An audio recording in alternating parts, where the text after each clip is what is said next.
The wind was sharp that morning, sweeping through the cypress trees of Greenwood Cemetery like an invisible tide. The sky hung low over San Francisco, a quilt of silver clouds that threatened rain. Arthur Montgomery stepped through the iron gates, his black coat flaring with each gust. He carried, as always, a bouquet of wildflowers, the kind his son used to bring home from the hills, stubbornly simple amidst a life of extravagance. But that Sunday would not be like the others. As he turned the familiar path toward his son's grave, Arthur froze. A small figure knelt before the marble tombstone. A girl, no more than 10, her blonde hair tangled, her faded blue dress fluttering in the cold wind. She was tracing the carved letters with trembling fingers. Captain David Montgomery. The sight stole his breath. For 5 years, he had come here alone, every Sunday at 9 o'clock, to lay the same flowers in the same silence. No one else ever came. No one dared. Greenwood was a private cemetery, a sanctuary of the city's elite, surrounded by wrought iron and security guards. What was this child doing here? He approached slowly, his footsteps crunching against the gravel. "What are you doing here?" His voice came out harsher than he intended. The girl startled, her small shoulders jerking. She turned, eyes wide and wet, blue as the sea before a storm. For a moment, she stared at him as if she'd seen a ghost. Then she rose abruptly and ran, disappearing into the trees. Arthur called out, but the words died in the wind. He stood there, heart pounding, staring at the spot where she had vanished. At his feet, something glimmered in the grass. A tiny wooden bird, crudely carved, with wings spread mid-flight. He picked it up, running his thumb along the rough surface. It was warm, almost alive. That night, the image of the girl haunted him. The way she'd touched his son's name, the tears on her cheeks, the fear in her eyes, it all stirred something in him he hadn't felt in years. Grief had long since hollowed him out, leaving only discipline and routine. But now, something fragile flickered in the dark, curiosity, maybe even hope. Arthur Montgomery, magnate of steel and glass, architect of half the San Francisco skyline, sat in the great emptiness of his mansion, surrounded by silence. His empire stretched across continents, yet he could not fill the void of one lost son. He turned the wooden bird over in his hand and whispered, "Who are you?" By morning, he had his answer. If you believe in kindness, in second chances, and in people who still step up when the world turns away, take a moment to like, comment, and share this video. And don't forget to subscribe to the channel, because what you're about to see will restore your faith in humanity. We'd love to know, where you watching from? Comment below with your country and region, and let us celebrate the kindness that connects us all. Now, let's begin. Arthur didn't sleep. At dawn, he called Marcus Thorne, his private investigator, a man who specialized in finding things people wanted to stay hidden. "I need you to locate a girl," Arthur said, voice low and urgent. 10 years old, blonde, blue eyes. "She was at Greenwood Cemetery yesterday, at my son's grave. She might be the daughter of one of my former employees, Susan Miller. She worked here about 5 years ago." Marcus's tone was neutral, professional. "I'll have something for you by morning." Arthur spent the day pacing between his office windows, watching the fog roll in over the bay. He had built his empire from nothing: factories, shipping docks, steel refineries, but he could not command time, could not undo the moment when his son, David, had chosen to leave. The boy had rejected the family fortune, joining the army instead. He wanted to serve, to matter in his own way.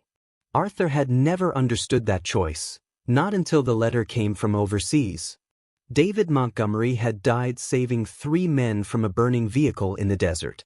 His body was brought home with honors, but the house had never been the same. The rooms echoed. The air grew cold. Now, 5 years later, a child had wept on his son's grave, a stranger, yet somehow connected. When the phone rang at 7 the next morning, Arthur snatched it up. "I found her," Marcus said. "Susan Miller. She's living on the south side, near Bayview. Abandoned building on Hudson Street. She has a daughter, Emily Miller, 10 years old. Arthur froze, the wooden bird trembling in his hand. "Thank you," he said quietly. "That'll be all." The Rolls-Royce Phantom glided through the rain-slick streets, its reflection flickering across the puddles. Outside, the glass towers of downtown faded into the worn-out districts of the South. Arthur hadn't been here in 30 years. The last time he'd crossed these streets, he'd been a young man, building factories, cutting deals, creating the machine that made him who he was. But now, those same streets looked alien, forgotten. The car stopped before a gray brick building with boarded windows. The driver hesitated. "Sir, this area isn't safe." Arthur stepped out before the man could finish. The air smelled of rust and wet pavement. He climbed the cracked staircase to apartment 3B and knocked. After a pause, the door opened a few inches. A pale face appeared in the gap. Her eyes widened in disbelief. "Mr. Montgomery," she whispered. "Susan," he said quietly. "We need to talk." She tried to close the door. "Please go away. There's nothing left to say." But before she could shut it, a soft voice called from behind her, "Mom, who is it?" The door opened wider. Arthur's breath caught. Standing there was the girl from the cemetery, the same wild hair, the same faded dress, holding a worn-out book in her hands. The same eyes that had haunted him all night. "You," he whispered. Emily blinked up at him, uncertain. Susan pulled her close, trembling. "Get out," she said, voice breaking. "You've done enough." Arthur frowned. "I don't understand. Why was she crying at my son's grave?" Susan's lips quivered. "Because she was mourning someone who meant everything to us, someone you never truly knew." Her eyes blazed with grief and fury. "David was more human than you ever were." The words struck like a blade. Arthur felt them cut through his chest, through the walls he'd built. Then she whispered, trembling, "He was our family too." Arthur's breath faltered. He looked down at the child, the blue eyes, the delicate way she held her hands, and something inside him broke. "No," he murmured. "Tell me the truth. Is she?" Susan nodded, tears spilling down her cheeks. "Yes. Emily is David's daughter." For a long moment, silence swallowed the room. Arthur felt his knees weaken. He pressed a hand to the doorframe, struggling to breathe. "She's my granddaughter," he said, almost to himself. The world tilted. All those years of pride, all those years of silence, they dissolved like mist. His son had left behind a child, and Arthur had never known. He had lived surrounded by glass walls, blind to what mattered most. He turned and walked away, his heart collapsing under the weight of regret. The following days passed in a haze. He couldn't focus on meetings, couldn't read reports. Every time he closed his eyes, he saw Emily, the way she had looked at him with fear, the way she had clung to her mother. He remembered the small wooden bird, lying now on his desk. His fingers ached to touch it. Late one night, he stood before the grand portrait of his son that hung in the hallway. David's eyes, calm, resolute, kind, seemed to look straight into him. "I failed you," Arthur whispered. "But I don't want to fail her." He made his decision. The next morning, Arthur returned to Hudson Street, not in his Rolls-Royce, not in his suit. He came alone, in a simple coat, the wooden bird in his hand. When Susan opened the door, she didn't hide her surprise. "I told you to stay away," she said, weary. "I'm not here to take anything from you," he said softly. "I just want to know her. Please, let me meet my granddaughter." Susan hesitated. The bitterness in her face flickered with uncertainty. For the first time, she saw not the tycoon who judged her, but a man broken by loss. From behind her, Emily's voice floated gently, "It's okay." The girl appeared, clutching the bird he dropped that first day. She held it out toward him. "You forgot this." Arthur knelt, his old knees creaking. "I think it belongs to you," he said, smiling faintly. She shook her head. It's yours now. My dad carved it. The world seemed to stop. He looked at the small carving again, at the uneven wings, the marks of a child's knife. David's hands had made this. Arthur's voice trembled. Your father was a good man. I know, she said simply. Mom says I have his eyes. Arthur swallowed the lump in his throat. Yes. You do. Something in Susan's gaze softened. She stepped aside. Come in, she said quietly. It's cold outside. He crossed the threshold, and for the first time in years, warmth met him not from a fireplace, but from human hearts. Over the next weeks, Arthur returned often. He didn't arrive as a benefactor, but as a man trying to mend something precious. He brought books for Emily, stories of faraway places and brave souls. He helped Susan fix the leaking pipes and patch the roof. One afternoon, he brought a small plant in a pot, lavender, Emily's favorite scent, and together they placed it on the windowsill. The building slowly began to change. A new door, a fresh coat of paint, new locks. Arthur handled the repairs quietly, through intermediaries, never boasting. He simply wanted them safe. Sometimes he and Emily walked together through the streets at dusk. She would chatter about school, about stars, about her dreams of becoming a painter. He would listen, his heart swelling with pride he didn't think he could still feel. One evening she asked, Grandpa, why do you always bring flowers? He smiled. Because your dad loved them. Wild ones. He said they reminded him that beauty doesn't need permission. She nodded, thoughtful. I think he'd like it that we're together. He felt tears burn his eyes. I think he would too. Spring came early that year. The fog lifted, revealing a gentler San Francisco. On a Sunday morning, 5 years to the day since David's passing, Arthur returned to Greenwood Cemetery. But he was not alone. Emily walked beside him, holding the little wooden bird.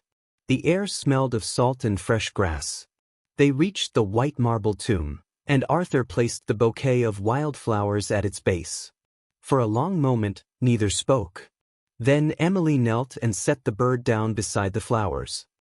He can have it back now, she whispered. Arthur's eyes filled. He placed a trembling hand on her shoulder. You've given him more than you know. The wind stirred through the cypress trees, scattering petals across the grave. Arthur looked up at the sky, a sky his son once loved, and whispered, Thank you, David, for giving me something no empire could ever buy. Emily looked up, puzzled. What's that? He smiled through tears. A second chance. She took his hand, her small fingers warm against his. It's okay, Grandpa, she said softly. You're not alone anymore. The words pierced straight through the last of his solitude. Arthur closed his eyes and let the tears fall, unashamed. In that moment, the weight of years lifted. The cold marble, the flowers, the girl beside him, it all blurred into one single truth. Love had found its way back through the cracks. In the months that followed, the mansion on Pacific Heights changed. Laughter echoed again through its halls. Paintings replaced portraits. A small corner of the study became Emily's, filled with brushes, paper, and little wooden carvings. Susan visited often, sometimes helping Arthur cook, sometimes just sitting quietly by the window watching her daughter paint. One evening, as the sun dipped over the bay, Arthur stood on the balcony, watching the lights spill across the city. The towers he'd built gleamed like gold. Once, they had been monuments to his power. Now, they were reminders of something else, that all he'd built meant nothing compared to what he'd found. Behind him, Emily called, Grandpa, dinner's ready. He turned, smiling. Coming, sweetheart. On the dining table, 3 plates waited, simple, ordinary, beautiful. Susan served stew while Emily poured lemonade into mismatched glasses. Arthur sat down, feeling the warmth of family settle around him like sunlight. As they began to eat, Emily suddenly said, Mom, can we visit Dad again tomorrow? Susan nodded, smiling faintly. Of course we can. Arthur reached across the table and took both their hands. For the first time, he didn't feel like a man haunted by ghosts. He felt home. Later that night, when the house was quiet, Arthur walked into his study. On the desk lay the small wooden bird. He picked it up gently, turning it in his hand. The cracks in the wood caught the lamplight like veins of gold. He whispered, "You can rest now, David. She's safe." Outside, the wind carried the scent of the sea through the open window. Somewhere in the distance, a church bell chimed. Arthur closed his eyes and breathed deeply and freely. He wasn't the man he had been, the man of steel and glass. He was something softer now, something human. And for the first time since his son's death, Arthur Montgomery, father, grandfather, and man redeemed, finally understood what it meant to be rich. It wasn't in the towers that reached the sky. It was here, in the quiet beat of a child's heart against his own. Which part of this story touched you the most?